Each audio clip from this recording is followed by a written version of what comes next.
A lot of songs in 2020 have evoked positive emotions for me. I thought it was a pretty decent year when it comes to music releases. There was a point this year where it felt like good release after good release kept coming. But I'd be lying if I said in between those good releases, there weren't some downright duds. Here are my worst songs of 2020. Number 12, Ice Cream, Blackpink, and Selena Gomez. Blackpink has been on a consistent rise these past few years, and have had a lot of charismatic moments. They've also had a decent amount of crossover moments, teaming up with artists like Dua Lipa and Lady Gaga. Even though I don't think those collaborations are always the perfect match, I never found them to be incredibly cheesy and corny. Ice Cream is the first collaboration I've heard that is almost unbearable. It feels like a Disney or Kids Pop song. And speaking of Disney, they actually went out and got an ex-Disney queen on this song, Selena Gomez. Now, Selena and Blackpink actually meshed quite well vocally, but the tune itself is just one of the worst Blackpink has released.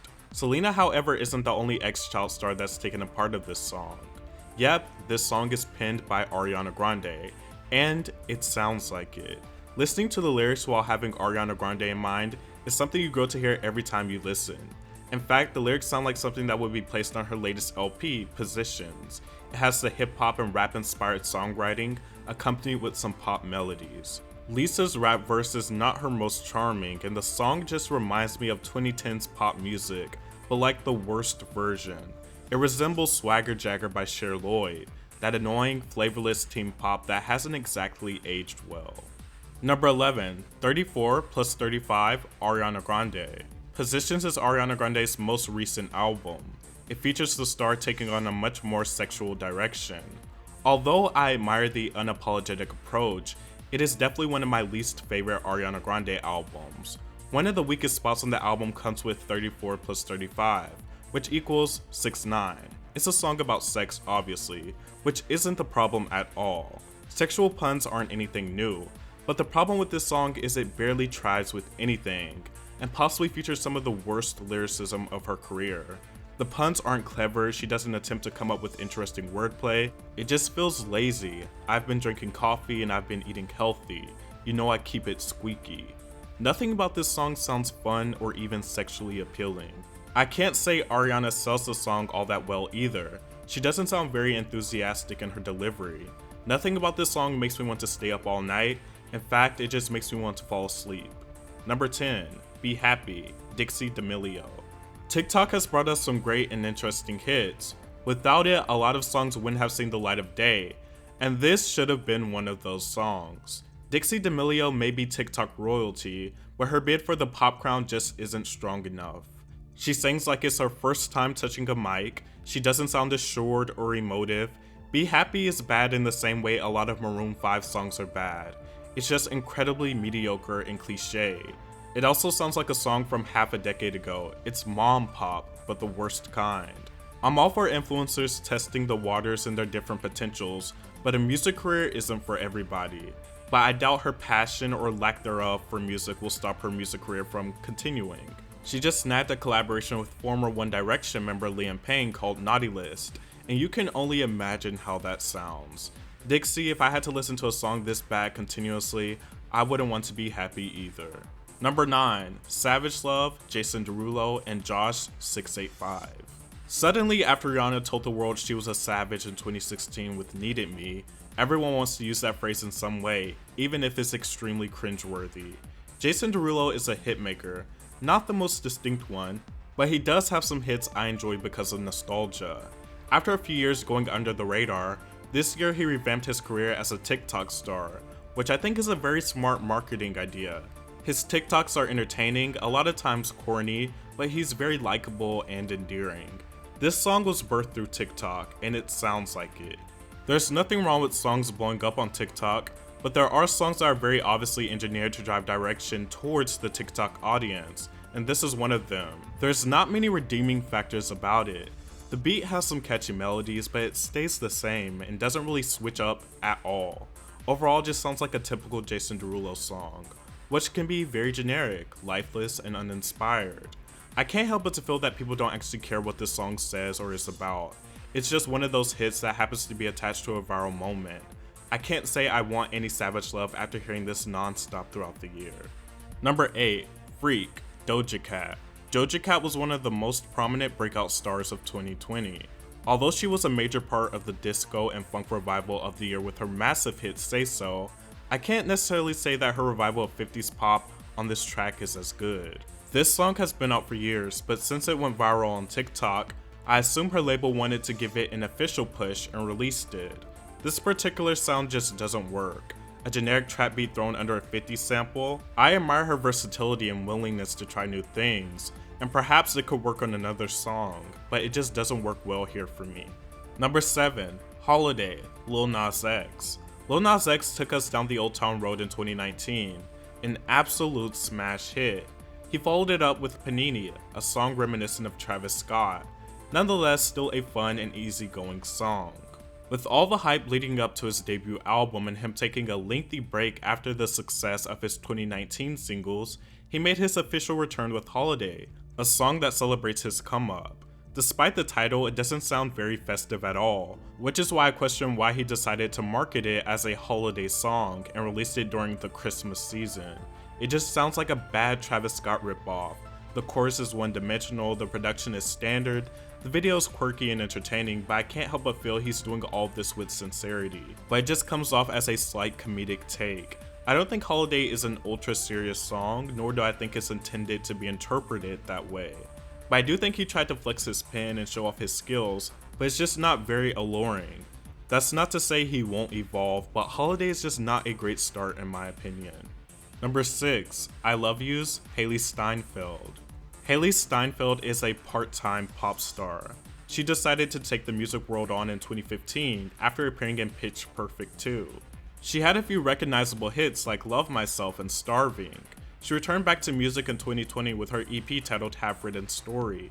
One of the singles off this EP is called I Love Yous, which heavily samples No More I Love Yous by Annie Lennox, and it's awfully bland.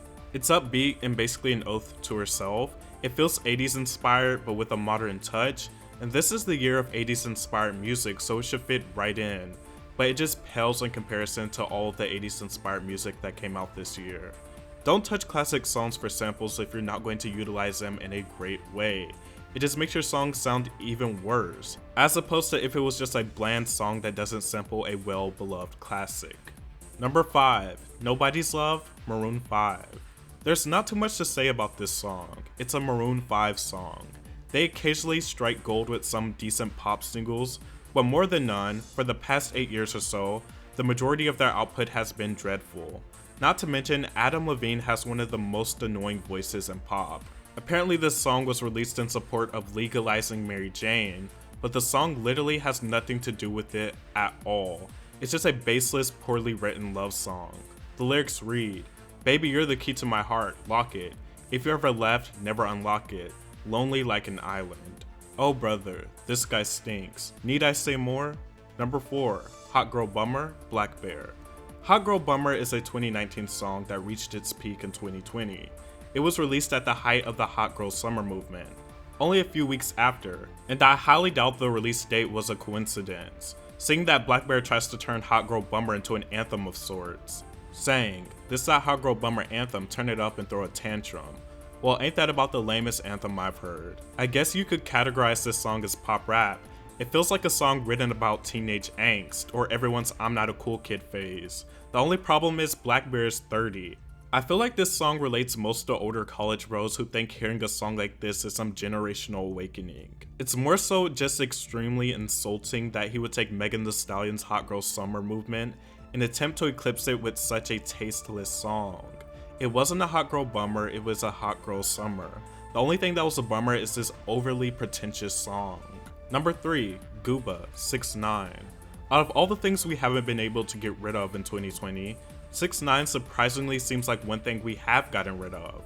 After the initial hype from his prison release died down, his #1 debut with Nicki Minaj titled Trolls didn't have much staying power, and finally his album terribly flopped and he's largely been out of the media since then, with every song he's dropped getting an even lesser response than the previous. Gooba is just terrible on all accounts. It features his signature yelling flow, and it just has terrible lyrics all throughout the song. It's just a song bragging about being out of prison and taunting his haters. The song is awful, and the album that houses it is even worse. The song's success wasn't any indication of talent, a good hook, lyrics, or a good song itself. It was only propelled by the hype of his prison release. Number 2, Yummy, Justin Bieber.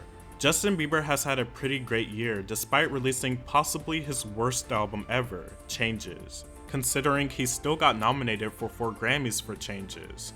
This year he's put out single after single, a lot of which just resulted in being lukewarm and painstakingly boring. His most memorable track was his official lead single Yummy, and it's the most memorable for all the wrong reasons. He gave his fans a set of rules to attempt to manipulate the music streaming system, literally encouraging his fans to stream Yummy while they're asleep, and so much more. He tried to make it a TikTok challenge and did heavy promotion for it, but ultimately the song still got blocked from the #1 spot by The Box from Roddy Ricch, and rightfully so. The most embarrassing thing about the Yummy fiasco is that he's Justin Bieber, one of the biggest pop stars in the world. He didn't have to go about it that way. It was just pure desperation for a song that's not good at all. The hook, or lack thereof, is simply atrocious. His 5th album, Changes, failed to showcase many changes, if any changes at all, artistically for the young talent. Justin has significantly been working under his potential recently, and his 2020 output is reflective of that.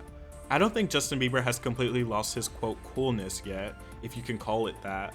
However, I can't help but to feel he's on the path to becoming a radio darling, like Maroon 5 or Imagine Dragons. Not that he isn't already a radio darling, but just completely losing his individuality as an artist and deciding to specifically engineer bland top 40 hits. I hope I'm wrong because I think Justin has loads of potential and is very talented. He's had some of the most memorable pop hits of the past decade, but at this point, it seems more likely than unlikely. Number 1, Toosie Slide, Drake. Drake doesn't need to chase hits, everything he touches turns to gold. Every time he puts out a great track, there's usually a bad song that follows. There's no limit to decreasing his quality as long as he stays on top. But while Drake is usually leading the curve in a lot of respects, Toosie Slide felt like his first real misstep. It's just an empty, lifeless song that was obviously created to test his waters with the TikTok crowd, which is why it became a viral craze on there. He released this song at the beginning of quarantine, so naturally it was one of the first viral dances people took part in. My problem with this song is it's just so painfully lazy. Songs like the Cupid Shuffle or the Cha-Cha Slide are commanding dance anthems, and they actually sound like they're having fun and want to dance. Toosie Slide sounds lifeless in its delivery, and Drake sounds extremely tired and almost sleepy. It's probably one of the worst attempts at a line dance song by a commercial artist. The mixtape that houses Toosie Slide, titled Dark Lane Demo Tapes, became his first project since 2009's So Far Gone to not go #1. So yes, this was a new low, even for Drake.